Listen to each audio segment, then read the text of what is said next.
So how to reprint or print labels in Flipkart? So first of all, you need to go to the orders. You should log into sellers.flipkart.com, and after that you need to click on this orders, and you can see these are the two orders which I have got. So first I simply need to select this option, or print or reprint label.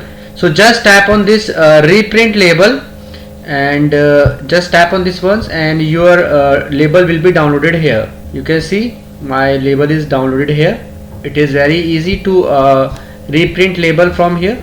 You can simply click here and reprint or print label from here. So it is very easy. So I hope friends, now you will be able to print or reprint label from seller.flipkart.com. So in case you find this video helpful, just hit on the like button. Also subscribe my channel for upcoming videos.